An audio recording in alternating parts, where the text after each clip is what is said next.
me, I have Charulata Somal here. Charulata has been instrumental in getting this session organized, so I requested her to be present here. We are indeed very honored today to have a very special guest with us. On behalf of the IAS officer,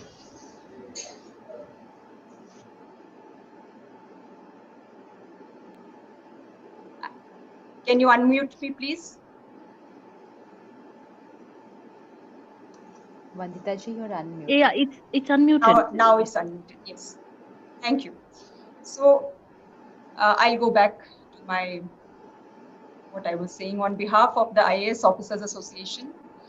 And I would also like to say on behalf of the IAS Officers Wives Association, as I am very proud to be a member of both the associations, I extend a very warm and hearty welcome to Sister Shivani. Well, Sister Shivani doesn't need any introduction. You all know that. However, it's my proud privilege to say a couple of words about her. We all know that she conducts a lot of motivational courses through seminars and television programs, etc. What we do not know is that she is an electronics engineer and a gold medalist from Pune University in 1994. And then she has also worked as a teacher, as a lecturer in Bharatiya Vidyapeeth College of Engineering in Pune. So she has also has had an experience of the working life like all of us for some time. After that, her career took off in a different line. I'm using the word career. But since 2007, she has been on screen in India and abroad.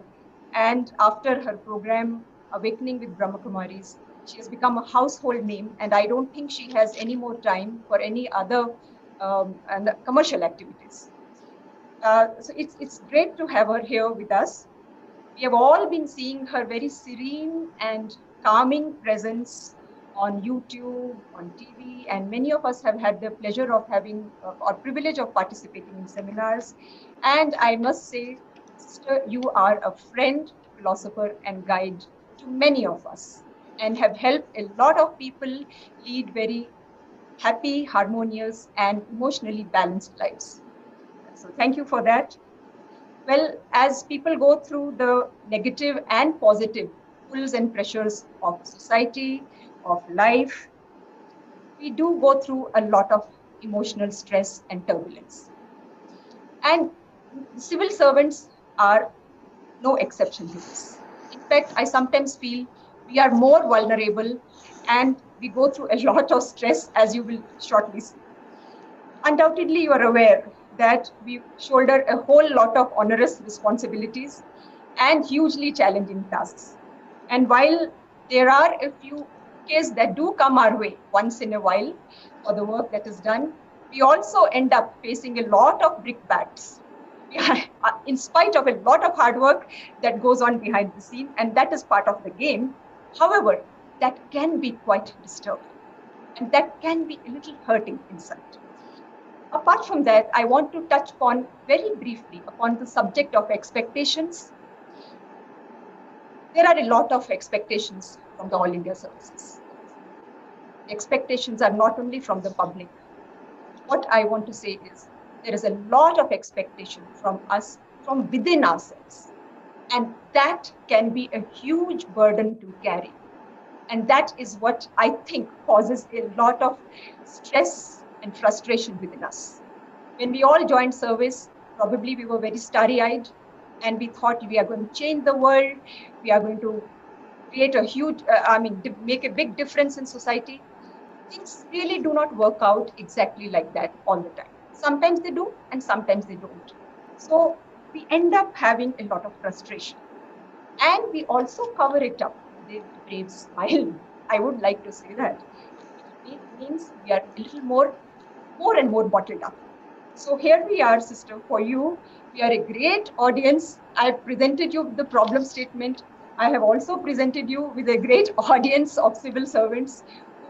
We have here with us some retired civil servants also, some serving civil servants, and we also have their spouses who are with them through the thick and thin of life throughout. So without much further ado, I would hand over the floor to Sister Shivani, who has requested us to wind up the session by 8:20 instead of 8:30, which was the earlier time. So she will speak till 7:55, and after that we can have some questions. I will request you to also type out your questions in the chat area so that we can ask the questions easily rather than speaking. You can raise your hands also, but that takes a lot of time. So I'll request all of you to please be on mute and enjoy the session. Thank you very much. Sister Shivani, it's all yours. Om Shanti.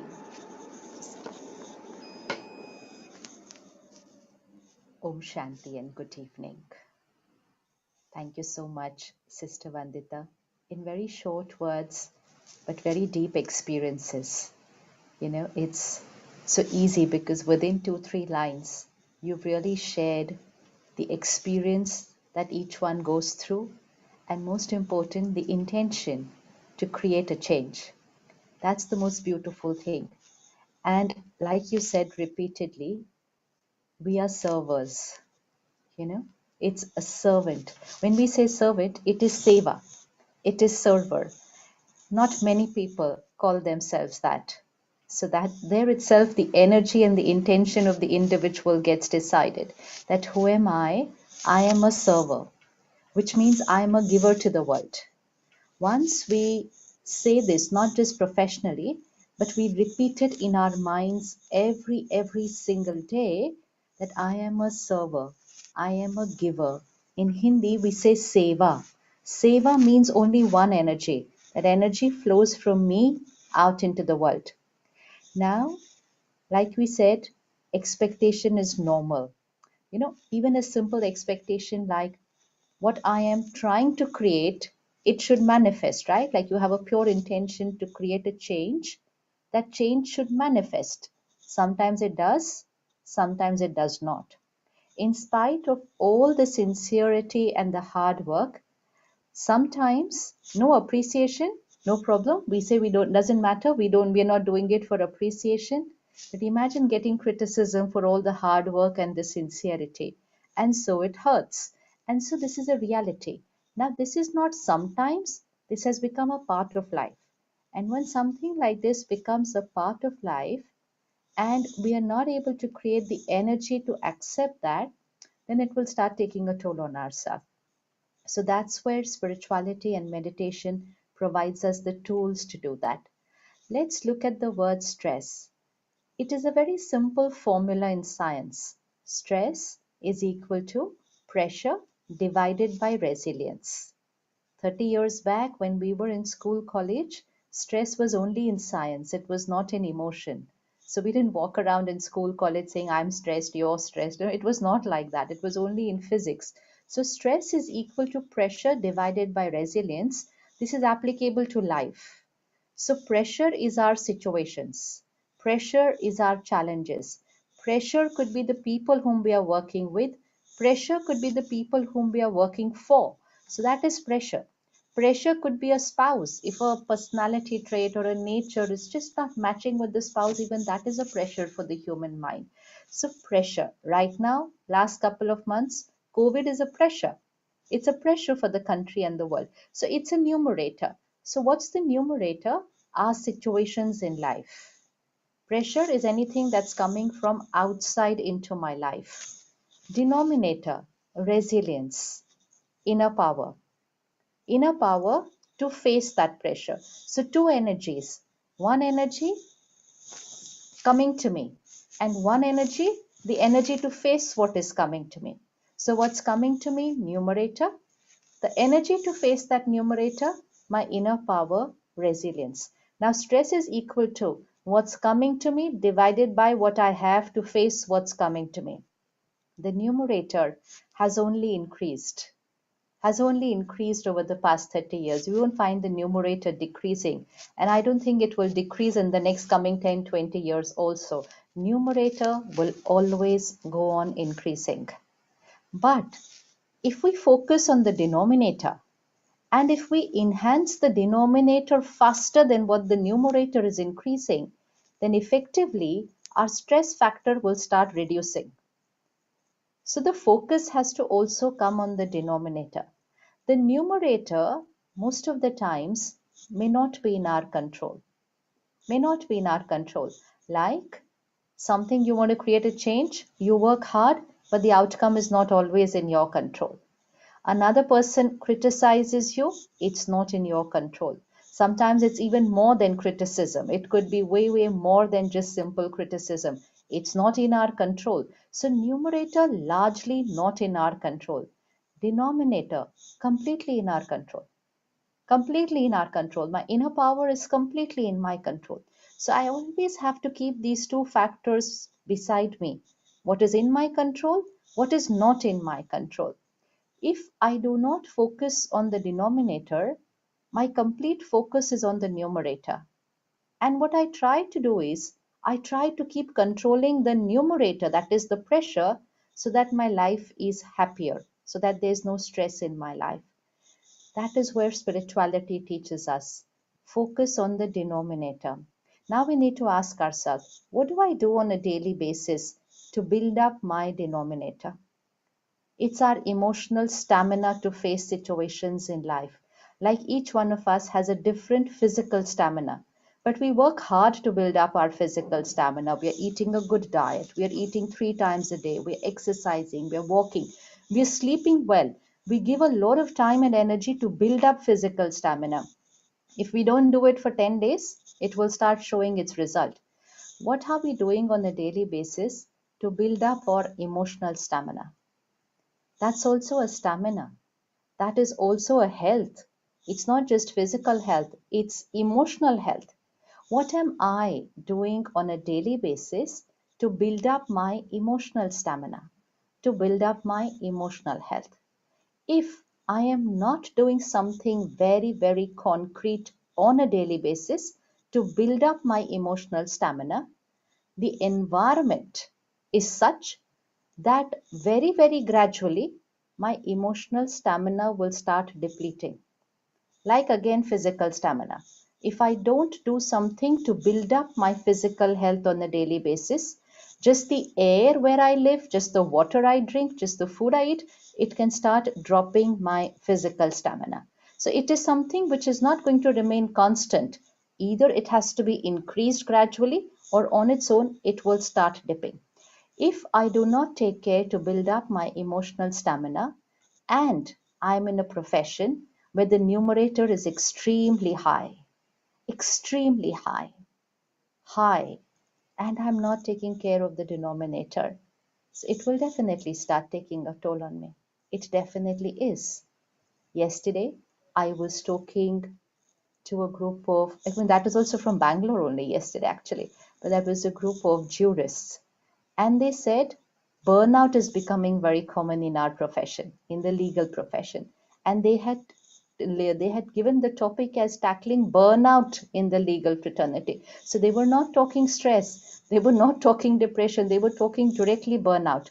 Again, a profession where the numerator is very high. So these are some professions where the numerator is very high. So now let's not think about the numerator, that's a part of our life. Let's start focusing on the denominator. And let's change our vocabulary. Stress is not a part of my life. Stress is only an energy which I experience because I'm not taking care of the denominator. And now I'm going to start working on the denominator.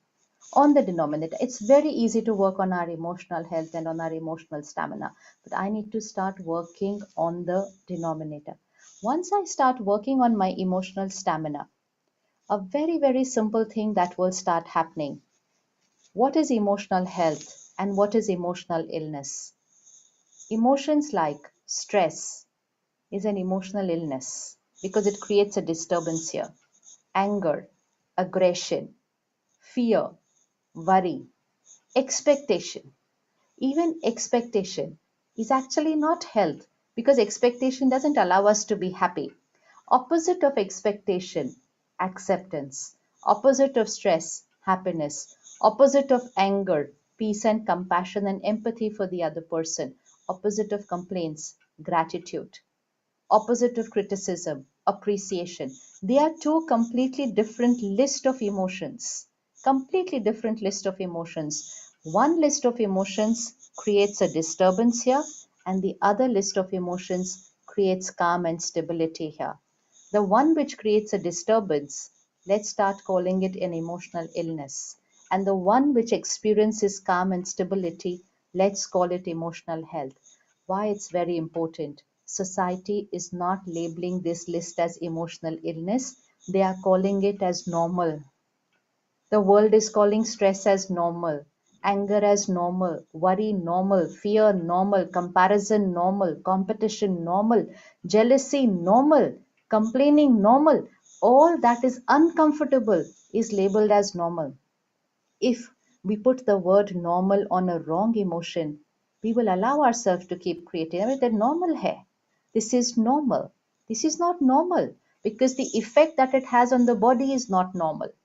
So, how can I say whether stress is normal or peace is normal? When I'm at peace, my body is in control.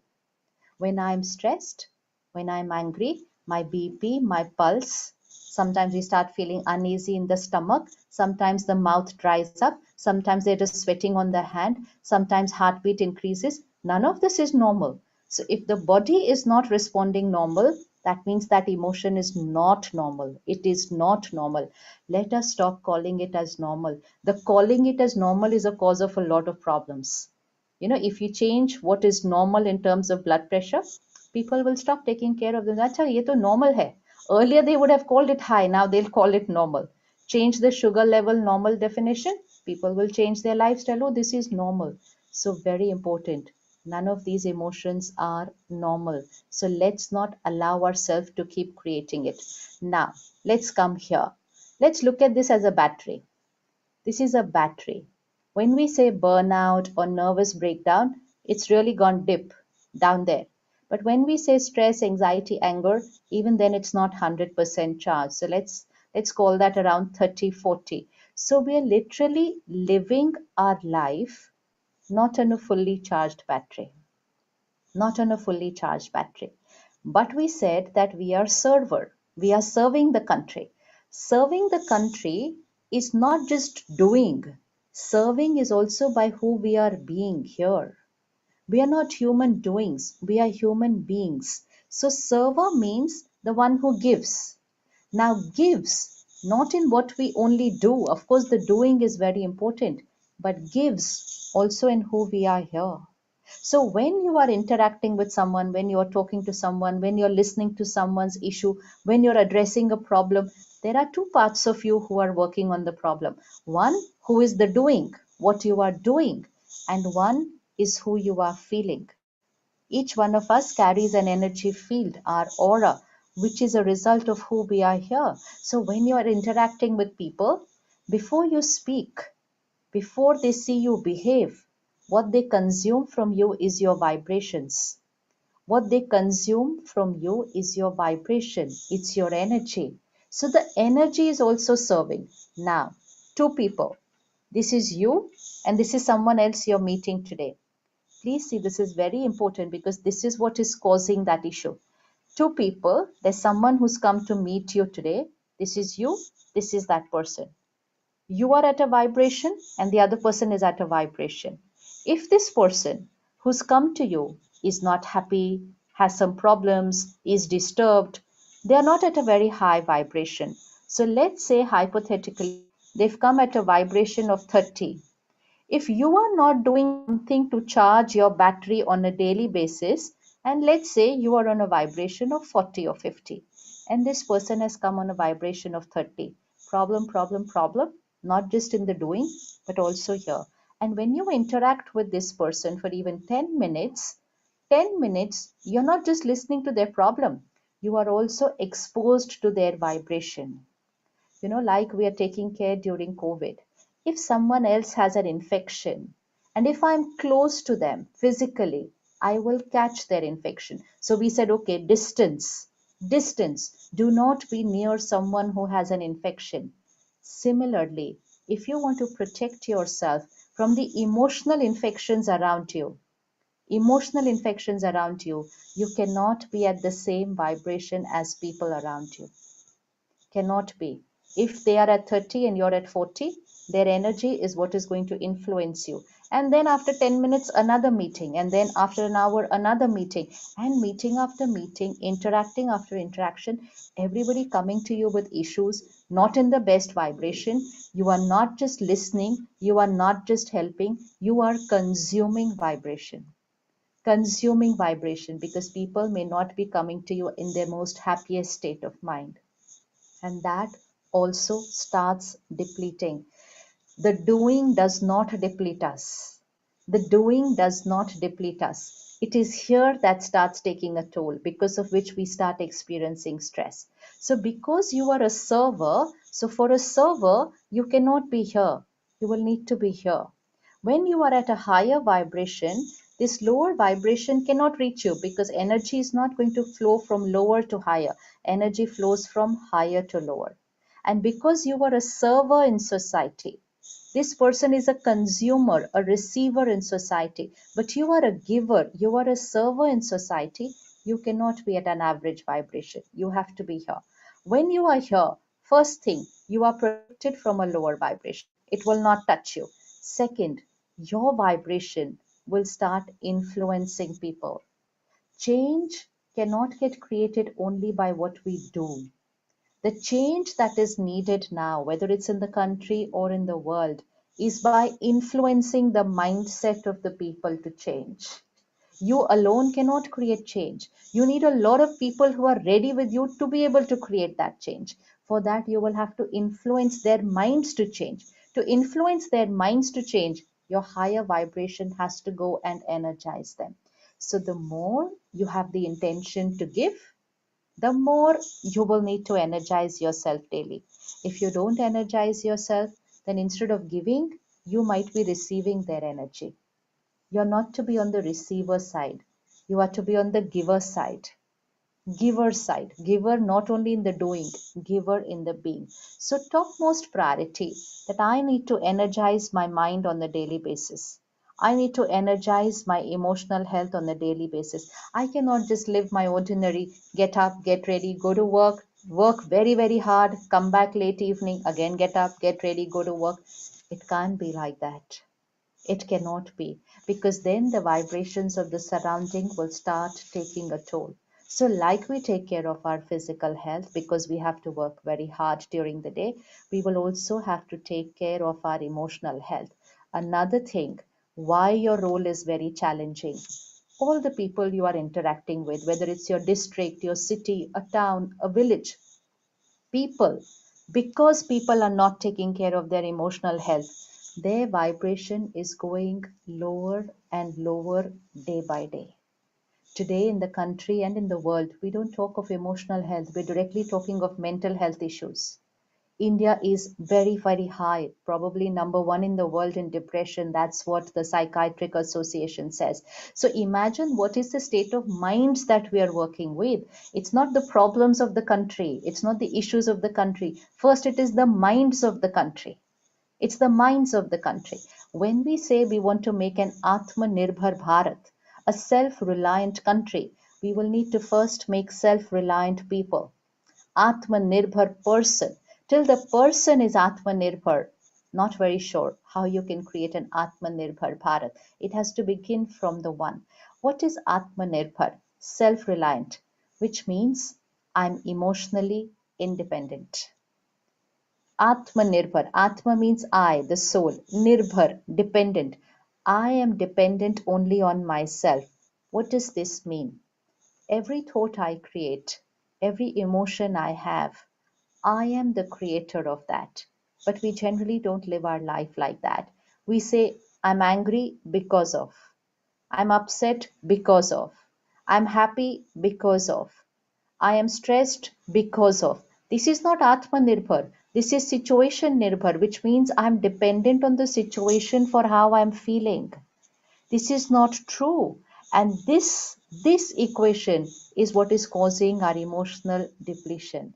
We are reacting in response to the situations and people's behavior. Just take this one equation today. Tomorrow you will start seeing a change in yourself. I am the creator of my every thought, feeling, emotion, word, and behavior. Write it down somewhere on your table. Even if you see it 10 times a day, it's going to start creating a change. I am the creator. Underline it for yourself. I am the creator of my every thought, feeling, word, and behavior. What does this mean? That my thought, my feeling, my word, my behavior is not dependent on the other person. It's not dependent on the situation. Situation will be what it is. Person will be what it is. I am the creator of every thought, feeling, word, and behavior. Now, if I am the creator of my every thought, feeling, word, and behavior, why should I create anger?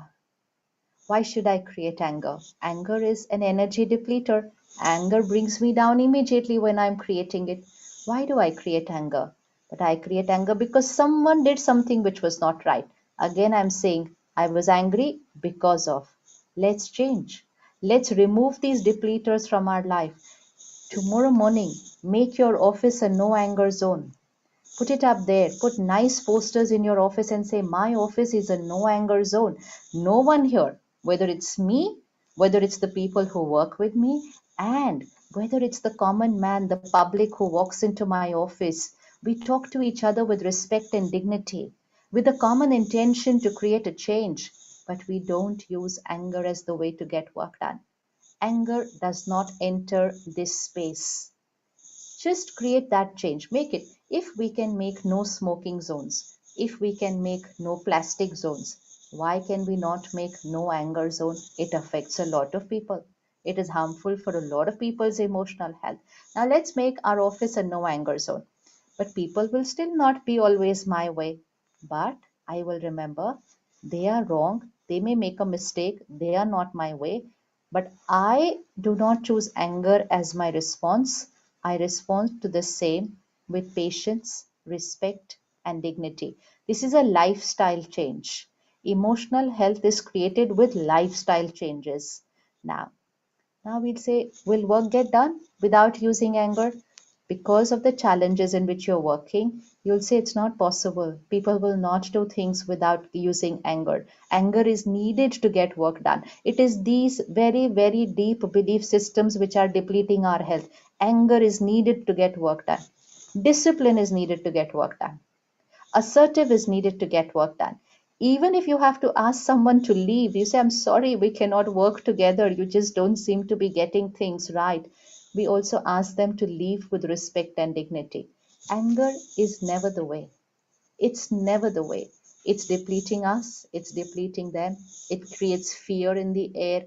It's an energy depleter. Because I'm a server, because I have to give energy to the world, I cannot waste energy. I cannot waste energy because I'm a giver of energy. I'm a giver of my vibration. I cannot waste energy. So let's make our cabin, our office, our building a no anger zone. Start from you and then it gets implemented by everybody else. And most important, it also has to be implemented by the public who's walking in there, walking into any department. Second, take this as your affirmation. I am the creator of my every thought, feeling, word, and behavior. Even if you get irritated, even if you get angry, even if you get stressed, never mind. But don't say it's because of. This mindset has to change. It's not because of, it's because I created. But they did this. Yes, they did this, but I created the anger. They cannot make me get angry. I. This makes us a master of our life. The remote control of my mind has to come back into my hand. This makes me very weak. This makes me very weak when I say I'm angry because of them. Matlab, somebody will behave in the wrong way and I will lose control over myself. This makes me extremely weak. And I cannot keep doing that every day because I'm a server, I'm a giver. So even if you get disturbed, just say, it's because of me. I created it. Sit back, take a 30-second pause, rewind the scene on the screen of your mind, think differently, and come back into the scene as a giver. When I get angry, I'm not a giver, I'm a receiver. I have consumed their energy and got disturbed. I have consumed somebody's infection of their mistake. I have consumed somebody's infection of negative thinking and got consumed and got ill because I got emotionally affected. I am not a receiver. I am a giver of energy. Giver.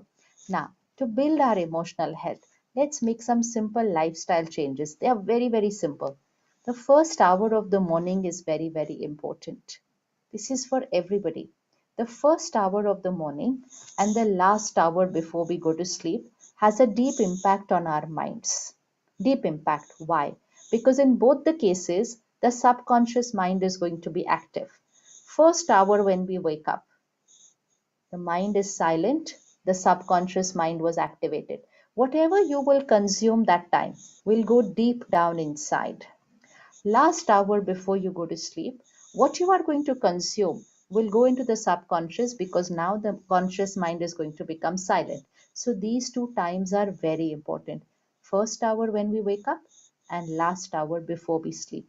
Nothing negative should go into the mind in these 2 hours. Nothing negative. Nothing negative. Which means if you wake up at 5 or 6, please keep the first hour for yourself. If there is anything urgent, any crisis, someone will come and tell you. Someone will come and tell you. You just can't make it an habit. You know, everything, work was happening even when we did not have phones. Even that time, work was happening. But since the time we have these phones, it is started taking a toll on our mind, not because of the phone, but because of the way we use the phone. We wake up at 5 o'clock in the morning and first thing we look at the phone. The issue is there. We're not saying the issue is not there, but that issue cannot be addressed at 5 o'clock in the morning. That issue has to be addressed at 8 o'clock in the morning. By reading that issue at 5 o'clock in the morning, I have started a different energy on my mind. My 5 o'clock in the morning was meant to energize myself so that I'm in a strong position to address the issue at 8 o'clock. But because I consume the issue at 5 o'clock here, I do not make use of the time to energize my mind to be my best version at 8 o'clock at work. So I don't need to consume it. Crisis, emergencies come once in a while. Rest of them are only issues.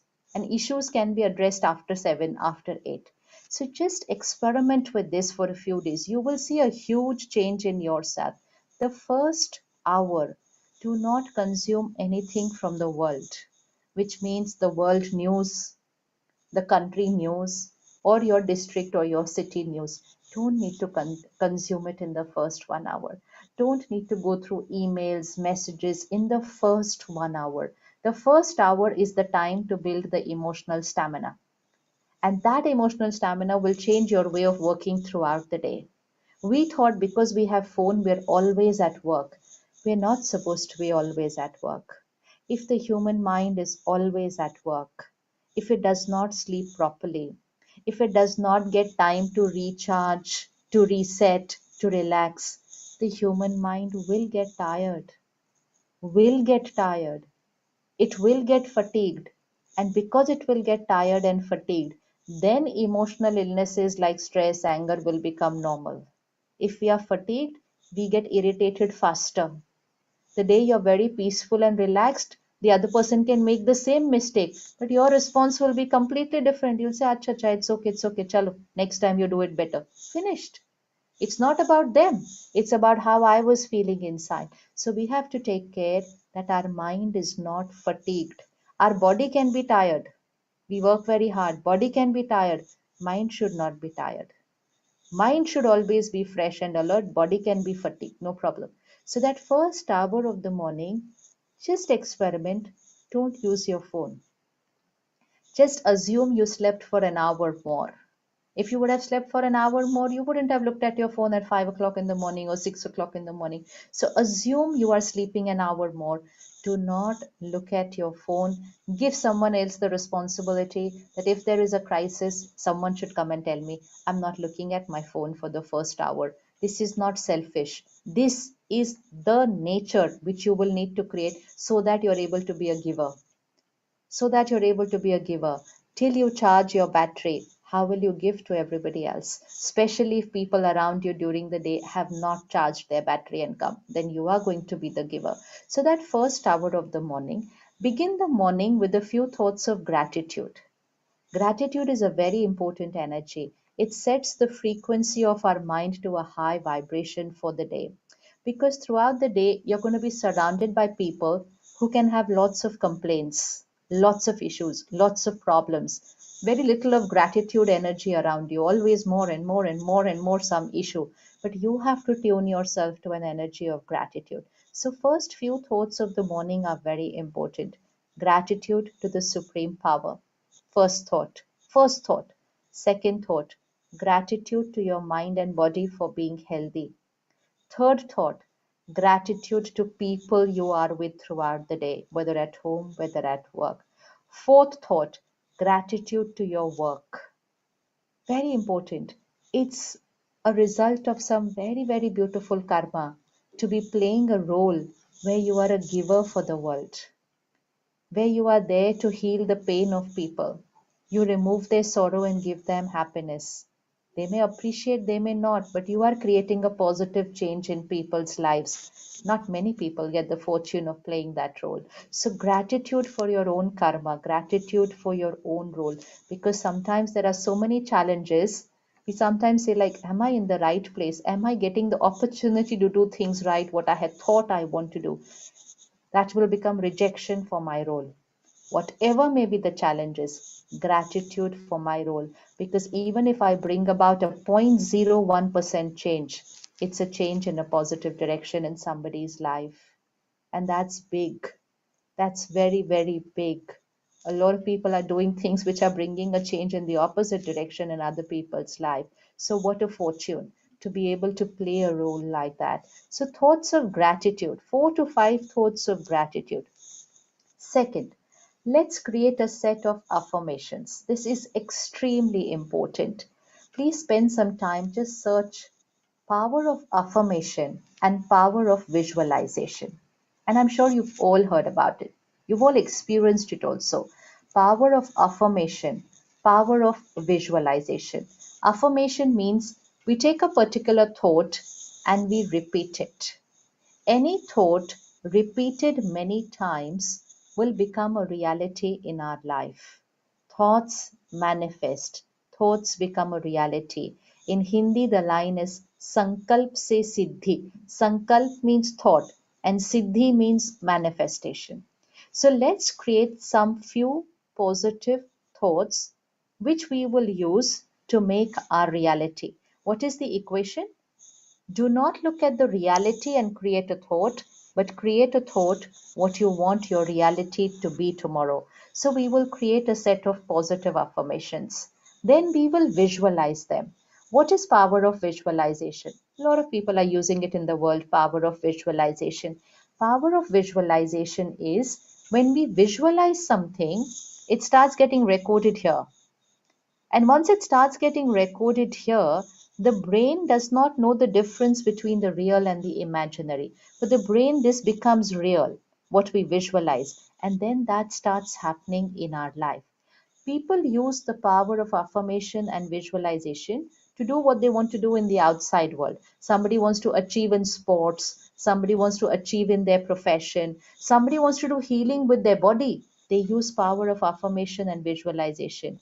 Spiritually, we use power of affirmation and visualization to achieve what we want to be here. What we want to be here. So suppose anger is my nature and I get angry and hurt easily, then my affirmation is I am a peaceful being. Peace is not who I am right now, but my affirmation is I am a peaceful being, because when I use that line repeatedly, that thought will manifest. My nature of anger will get healed, and my nature of peace will become a reality. So let's take up few affirmations. One, I am a powerful being. This should be our first affirmation.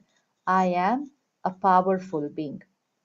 Powerful being means emotionally untouched by the vibrations of people and situations.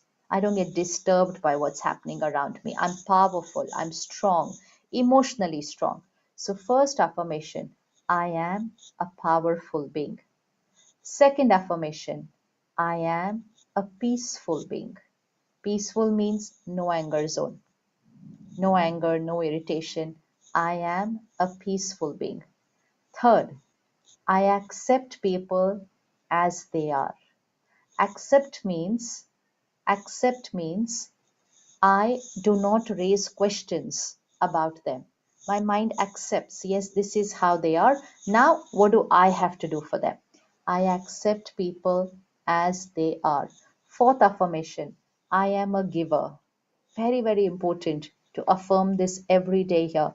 I am a giver. I need nothing from people. Say it every day to your mind. I am a giver. I am a server. I need nothing from people. Fifth affirmation. My body is perfect and healthy and will always be. We're living in times, there's disease on the planet. It's there around us. But we cannot create a thought, what if? We never will. We create a thought, my body is perfect and healthy and will always be. If you have any physical health issue, create an affirmation for that. Let's say, for example, somebody has high blood pressure. We put an affirmation, my blood pressure is normal. My blood pressure is normal, because we are radiating the thought what we want our reality to be. My sugar level is normal. So, any physical health issue, put an affirmation there for it that this is already normal. Very, very important visualization. God's power and blessings is a circle of divine light around me. This is my circle of protection. We need to do this every day. Divine light circle of protection around me. What is the meaning of circle of protection? I am enveloped with the highest vibration. I will meet people. It's like how the doctors are wearing the PPE kit. Once they wear the PPE kit, they can go and stand next to a person with COVID and they're still safe because they have protected themselves. The infection cannot enter that PPE kit. Similarly, we have to envelop ourselves with a higher vibration. A lower vibration thought cannot enter into this circle. It cannot. Somebody's thoughts, somebody's emotion, a critical thought for you, a negative thought for you, or somebody's just painful thought in their own life when you are meeting them, that cannot enter into your circle. But your high energy thoughts will radiate to them. So, this affirmation is very important. God's power and blessings is a circle of protection around me. Nothing can enter into this circle. Then create this same circle of protection around your work. It's very important to bless your work every morning. You know, any project you are doing, any assignment you have taken up, any intention you have, I want to create this change, you will have to create an affirmation for it every morning. And the affirmation will be as if it's already happened. So that vocabulary you enter related to your work, that this thing is already happened, it is done, not that it should done, it is already happened. Your mind starts radiating that vibration into the environment that this thing has already happened. It will start happening. Things will change. People will suddenly support you. Situations will change to make your thought a reality. We only need to keep that strong thought. So, I am a powerful being. I am a peaceful being. I'm a fearless being. Your role also has some other challenges, sometimes pressures, a lot of pressures. Sometimes it can create fear and anxiety in us. I am a fearless being, very important. I am a giver. I am a giver. I accept people as they are. My body is perfectly healthy. I am enveloped with the divine highest vibration energy of God's power and blessings. And then draw that circle of protection to your work, and create a thought. This thing is already done. That you will have to fill in the blank according to what work you want to create. Now, once you create these 6, 7 thoughts of affirmation, at least 5 to 10 minutes in the morning, spend time with these thoughts. And as you say this thought, you visualize it.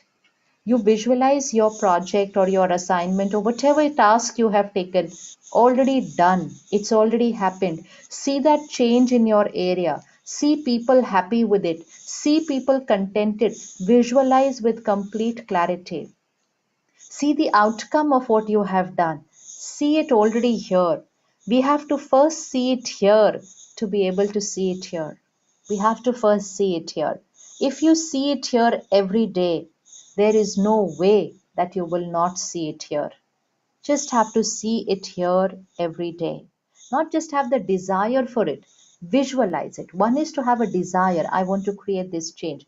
And one is to work towards it by making that as an affirmation, visualizing it every day, seeing it here, and radiating that vibration. So, 5 to 10 minutes of this. This is the first step of meditation. In your meditation in the morning, start having a personal conversation with the Supreme Power. We pray to God, but we also need to start talking to God and talking to God about everything in our life.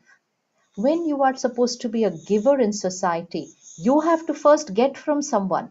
So start taking from Him and then start giving to the world, which means charge yourself with Him and then give to the world. So share with the Supreme Power, what do you plan to do today? What are your meetings? What do you think is going to happen today? Share everything as if you were sharing with your parent or a friend or a sibling. Share. Surrender to God. Say, I'm only an instrument. From where am I going to have the power to change the world? I'm only an instrument, but you use me to create that change. This is also a thought which is needed every day. I am your instrument. You use me to create this change.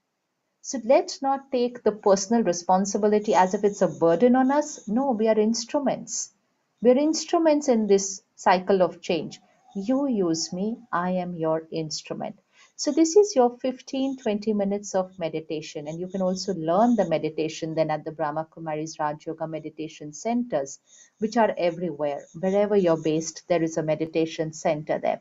Then keep at least 20 minutes. This is very, very important. At least 20 minutes for consuming pure content. Our emotional health is based on our emotional diet. An emotional diet is what we watch, read, listen. This is very important. What we watch, read, listen is who we start becoming.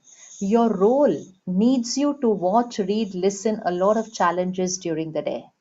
And those challenges sometimes come with very negative vocabularies, problems, issues, dissatisfaction, anger. It's not a very healthy, positive energy always around you. Sometimes yes, sometimes no. So at least 20 minutes every morning. Start taking a positive emotional diet. This is where spiritual study comes in. Consuming a diet which has faith, acceptance, compassion, empathy, this content starts going in. This content is nourishment for the mind. This energizes the battery. So, two things to energize the soul. One is the connection with the supreme power, meditation, affirmation plus visualization, and consuming that pure diet for at least 20 minutes. At least 20 minutes. This starts nourishing here. So, this is your 45 minutes at least in the morning for yourself before you start connecting to the world. Cannot start connecting to the world before preparing yourself. You did not become an IS officer just like that. You have worked so hard for it. Nothing comes without working hard. Nothing comes without preparation. So, this morning hour is a preparation for the rest of the day. We cannot say, I don't have time for preparation. If I don't prepare, how can I be my best version during the day? How could you have been where you are today? You have prepared for years. You prepared and worked hard for years to reach where you are today. The preparation doesn't end. Preparation is a part of life. So prepare at least 30 to 45 minutes every day so that you're going to play your role very beautifully. And not just your role, but you're going to be very calm and peaceful and powerful here. So this 45 minutes in the morning is very important. Now let's come back to the last hour before we go to sleep. At least 1 hour before we go to sleep, we need to disconnect from work. We need to disconnect from work. I know you have lot of work and you will say like, no, we have lot of work, but we also have lot of time. The reason why we find ourselves short of time is because we don't energize ourselves on a daily basis. A very, very good sleep is not how many hours it is about what's the quality of sleep. If you are going to sleep at 10 o'clock or 11 o'clock, and just before sleeping, you are again reading your files, you are reading your emails, you are reading your messages, and then you look at your phone as the last thing, and then you put it away. And now you close your eyes. Only the body sleeps after that. The mind has so much content to think about because the last thing before sleeping you were consuming that. If I want a fresh, energetic mind tomorrow at work, I will have to rewind, relax, recharge, sleep well, and then before that, I need to take care at least an hour before I sleep. Once you start doing this proper sleep hygiene, you will need less sleep. So it's not that we are wasting time, we will need less sleep. So, an hour before you sleep, disconnect from work. No world news, no listening to the news in the last hour before sleeping. I don't think you get time, but if you're ever having time for any kind of other entertainment, take care that what's the quality of the entertainment last hour before you sleep. It should not be violent, it should not be negative, it should not be stimulating, it should be soothing. The mind has to slow down before we sleep. The mind is in the beta stage. Then it comes to beta, alpha, theta, delta.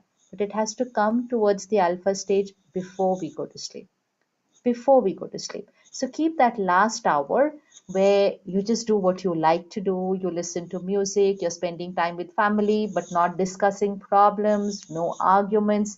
It has to be a very light time of the day, the last 60 minutes. Then, at least 10 minutes before you sleep, you study some positive content. Anything positive, 5-10 minutes, because the last layer of information will be processed inside in the next 6 hours.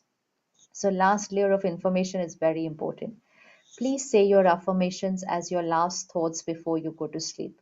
They will be the thoughts that will go on for the next 6 hours. Put your intention of the change you want to create, see it here just before you go to sleep. It will start manifesting. So, this is the first hour and the last hour.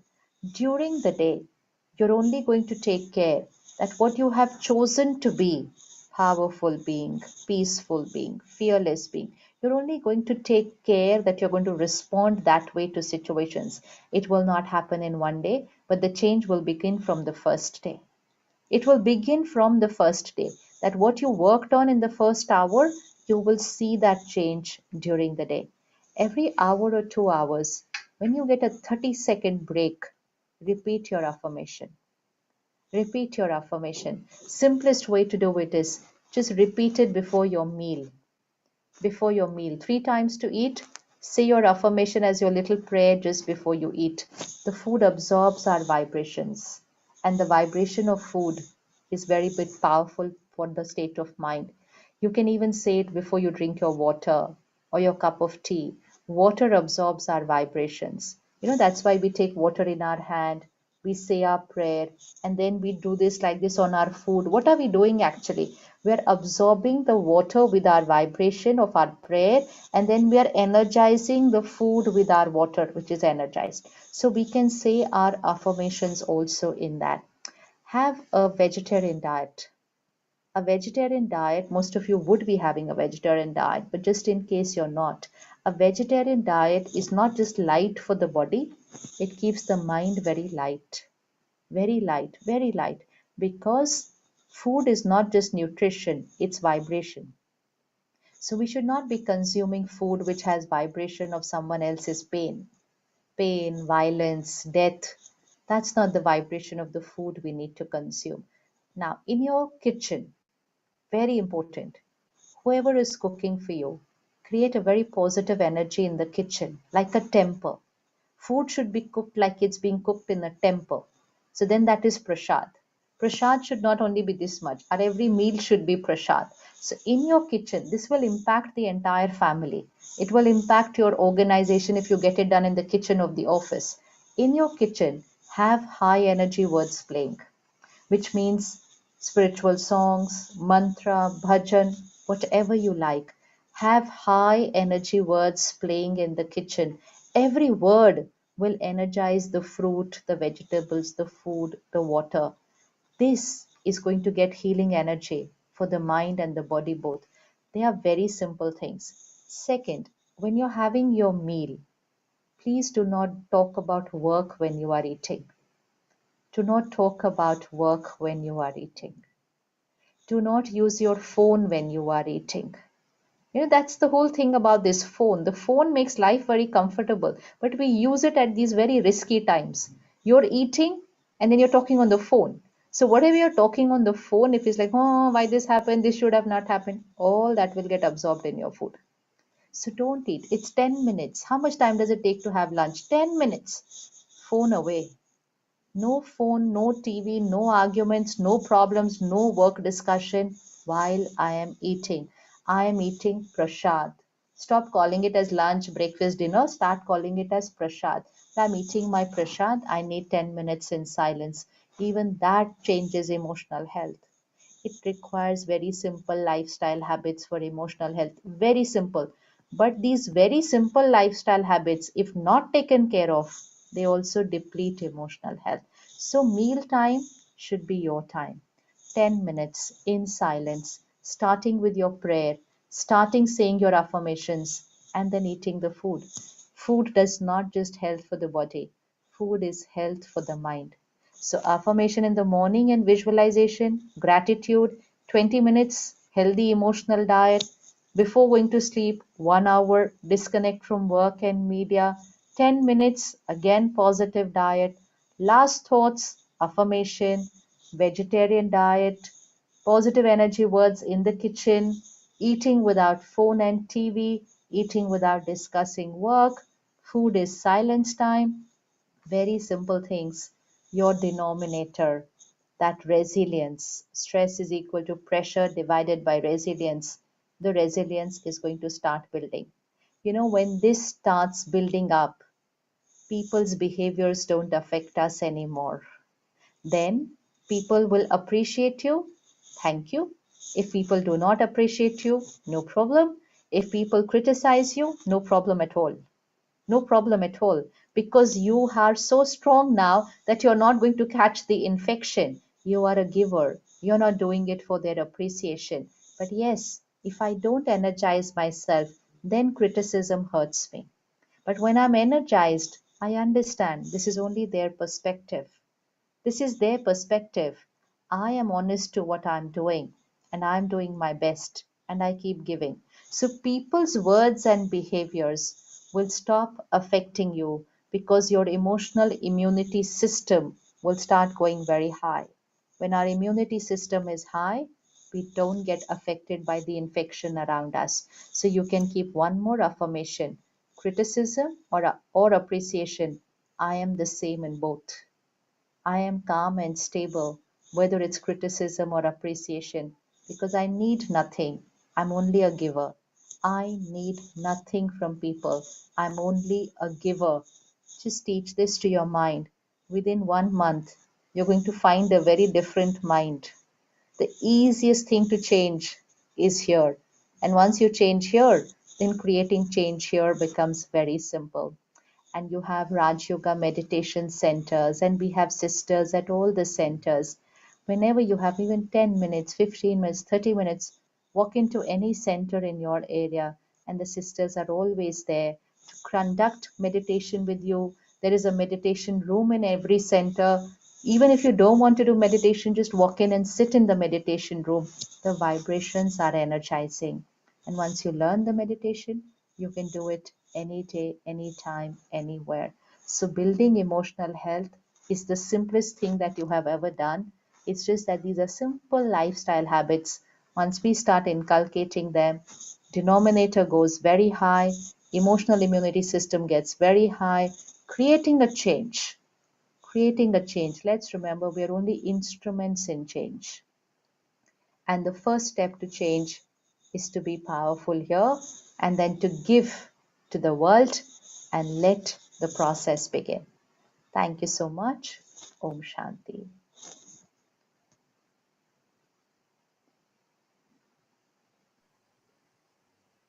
So thank you very much, Sister Shivani. Uh, that was a very calming as well as an energizing session.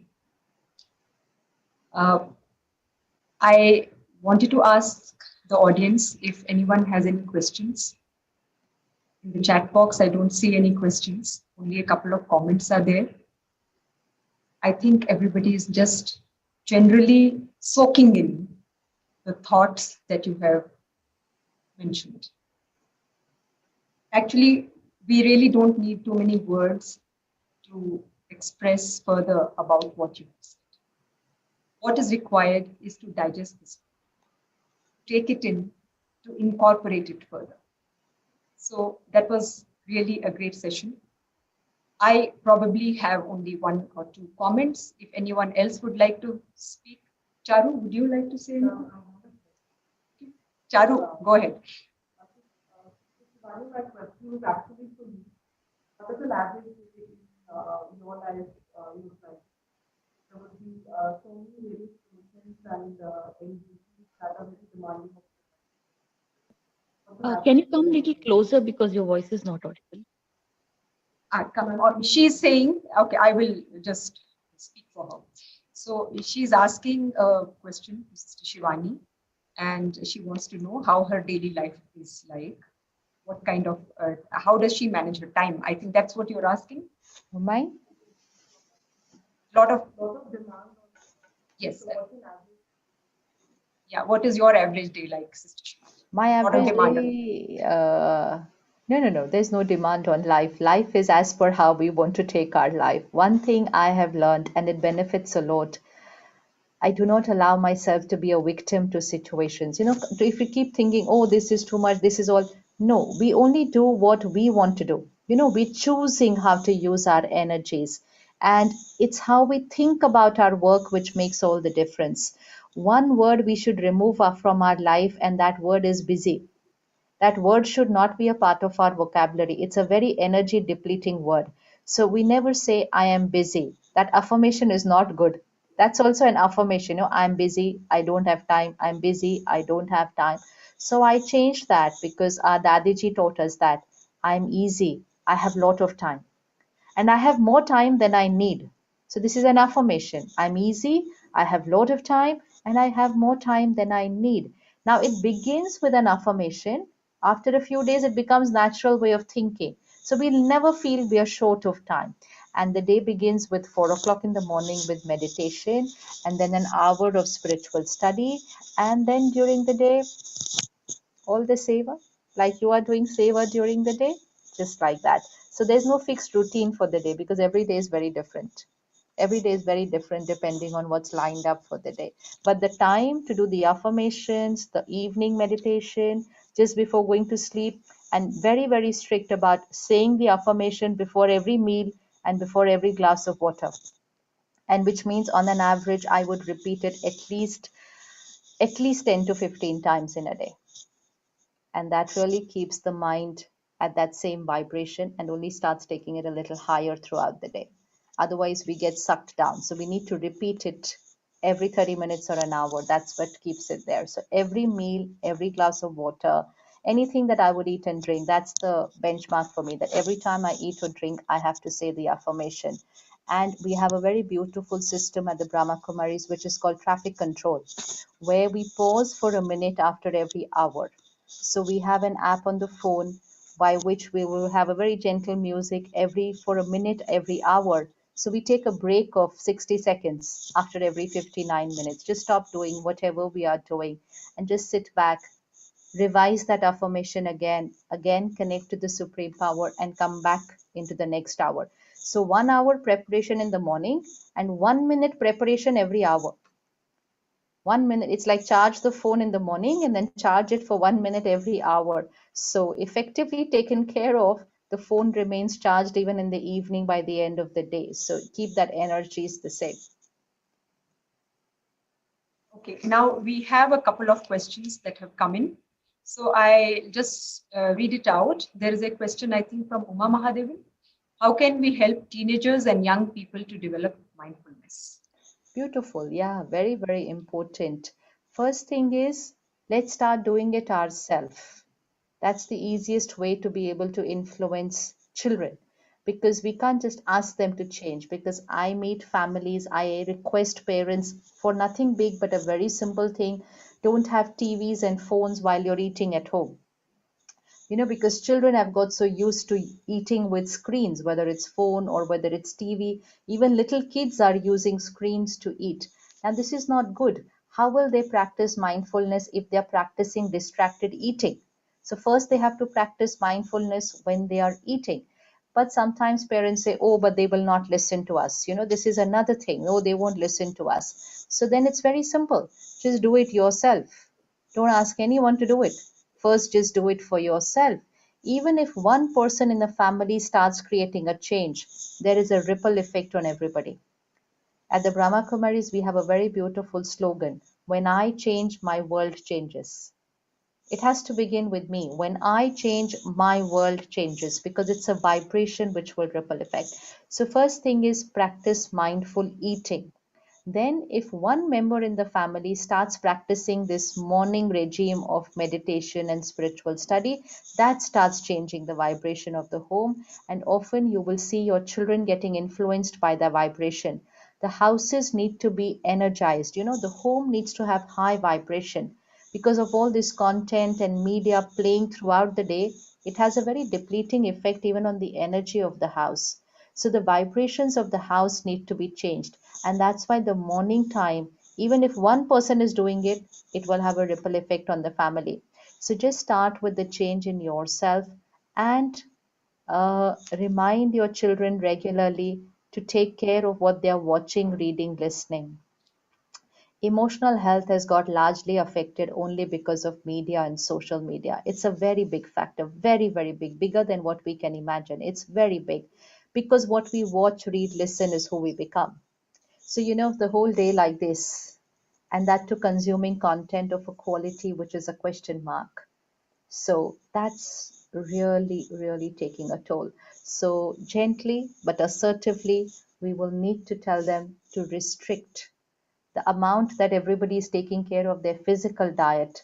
More than that, I think we need to take care of our emotional diet, what we watch, read, listen. If they do that much, they'll be protected from every other energy around them. I think, Uma, you got your answer. And there's another question from Preeti Gehlot. I'll just read it out. She's written, how often should we reach out to friends and family in stress situation? And how often should we rely on our own selves? Because asking and relying on others may not be the best thing to do, but sometimes required. Being with people is an energy exchange. When you meet family, when you meet people, you are giving your energy to them, you are receiving it's not just communication of what we speak, it's also of energies. Now if you are stressed and you're looking for some kind of a relief from someone around you, then you'll have to be 100% sure that they are not stressed. So first thing, you have to take care of that they are not stressed. Otherwise, you might go and sit next to a person who's probably more stressed than you, and then you will consume their vibrations of stress, and you'll say, oh, I had gone to feel relaxed, but I don't think I'm feeling anything of that, because the other person. So cannot be always dependent on somebody else. Talking to people, getting advice, taking feedback, yes, but expecting that people should be able to ease out my mind is not a very, it may not be always possible. It may not be. Sometimes it may be, sometimes it may not be. But if you do it for yourself every day, then you are Atmanirbhar. You're self reliant. You're able to do it for yourself. And when you do it for yourself, you'll become an instrument for being able to do it with other people. You will experience that when people will come into your office, when people will meet you, their issues may get resolved, their issues may not get resolved. All issues do not get resolved immediately, but they will experience a sense of calm after meeting you.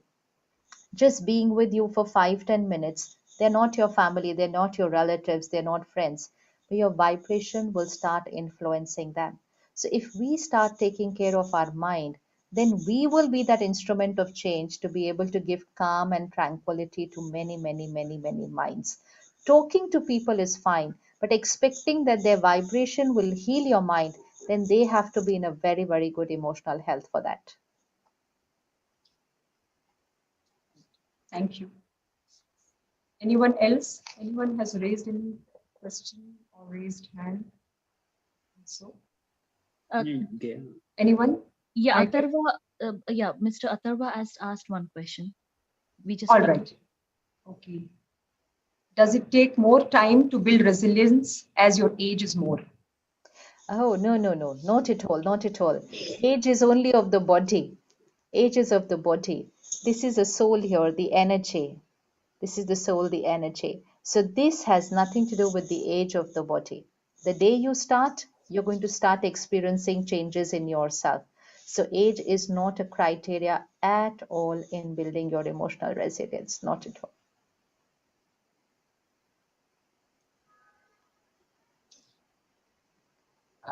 Okay, sister, then I will come in here. If there is no one else who's raising anything. Prachi asked a question. I just got it on my chat. Okay. It says why people do not adopt such practices in spite of knowing most of it is in theory. Yes, not everything that we've discussed today, nothing is new.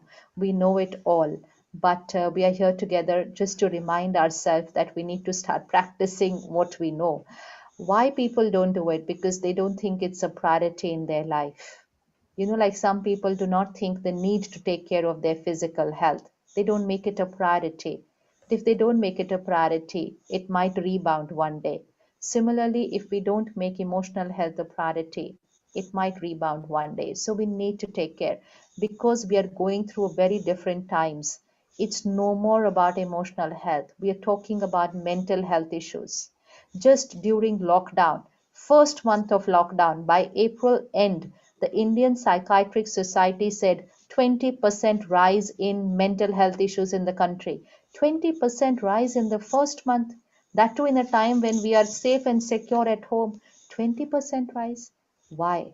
Because we were not in the best of emotional health. And here came a situation where we didn't have the strength to face it. But a situation need not be global, it can be a personal situation. Why are children talking about depression? Why are children talking about anxiety attack medicines before a board exam? How will they be? Tomorrow, visualize a child who's on medication before a board exam. Tomorrow, that child wants to become an IAS officer. You really think they're equipped for it? They may be very intelligent, but emotionally, are they equipped for it? So, once we understand that, we will make it our priority. We will make it. And when one person makes it a priority in their life, their entire family will benefit. And then their work staff, and then ripple effect to everybody. So let's catch the signal of time before it's late, which means before something happens to someone around me. Let me catch the signal of time and let me make it a priority in my life. Most important is the values and principles of our life, to be at a higher vibration, which you all are, but sometimes the air is very polluted, so we need to take care. Highest standards of ethics, not normal standards of ethics, the highest standard of ethics. Ethics, values, and principles energize this, even though it's very challenging. It may be very challenging sometimes, but never ever compromise, even if you're the only person alone. Even if the whole world is against you, stand alone. That is your emotional health. Ready to face any consequence of whatever happens. That is emotional health. Spirituality teaches us a very beautiful line. The boat of truth, the boat of truth may shake, may rock, but it never sinks. It never sinks. Truth is power. So have the highest principles of values and ethics in your life, not normal what society says, but your highest principles. That also keeps our vibration very, very high. So there are two questions, and I was looking at the time also. Maybe we can take these two questions, and after that, nothing more. And we will reduce the thank you time probably because this is more important that the questions are answered. So one question is, I would like to know how can we keep ourselves happy at all times? Oh, yeah. Everything that we discussed today, we only are going to start doing that. That's it. That is emotional health. And the other question is how to avoid negative people in public life. No, you cannot avoid negative people. You have to be everywhere around them. Negative, actually, let's even change the word negative. Negative makes us feel as if they are wrong people or they are bad people. They are not. They're emotionally unwell. Somebody is emotionally unwell only then they do something wrong. But you're a giver, you're a healer. Your vibration is going to heal people. You cannot move away from people. A negative person or an emotionally unwell person can be even in my family. They don't need to be at work. They can be in my family. Somebody extremely critical, extremely manipulative, extremely dominating. It could be right there in my family. I can't move away from people, but I can start healing people only by being who I am. Even if I cannot heal them, I will not get affected by them if I'm building up my emotional immunity system. So, energy, again, remember, this energy cannot flow like this. Energy always flows from higher to lower. So, keep yourself vibrationally higher. Lower vibrations can never touch you. You know how we've seen during a natural calamity, a flood, an earthquake, the places of worship are safe. And everybody says this is a miracle. That place of worship, the temple, the ashram, why is it safe? Because a natural calamity is a low vibrational energy. But when it comes to a place of worship, the water will just stop there like that because it's a high vibrational place. And the low vibrational natural calamity just stops there like that. Similarly, low vibrations of people around you, they will just get stopped there outside your circle. You have to visualize that circle of high energy around you. Then you will never catch their emotional infection. Never think of moving away from people, but no compromising on values and ethics. No compromising on values and ethics for nothing in the world, for nothing. Thank you. I think, Roshan, that answered your question. And we will have to stop the question and answer session here. And I would really like to just say a couple of things. It's very hard for me to say any comments here because we heard so many, can I say the word pearls of wisdom? It's a very cliched term, but it is something that we did get today. And we need to now, probably after this session, sit down and absorb all this. It's very important to do that. Rather than getting consumed and absorbed all the time by our work. That doesn't mean we should not work, because all of us here sitting, listening to each other, we are all, work is very, very important for us. And to be able to produce results is very, very important for us. However, the conclusion that I could derive is we really need to detach ourselves from our work. We also need to give our best to our work, but at the same time, not get emotionally consumed by it. And I love that phrase, Atmanirbhar. Yes, let us be Atmanirbhar beings so that we can make an Atmanirbhar society. It is our responsibility and a very, very happy responsibility so that we can contribute more and more to an Atmanirbhar society. So let the pressure be there, but let the resilience be there. Let the inner power be there. And we have to keep up our affirmations. We have to keep up in the society and probably serve the society as happily as possible to the best of our abilities. So with those words, I'd really like to thank Sister Shivani for agreeing to be a part of this session. Very energizing, very inspiring, and also very motivating. So thank you very much. Again, on behalf of all of us who are present here and all those who are not, probably will listen to the recording subsequently. Thank you very much. Thank you so much. Om Shanti. Thank you.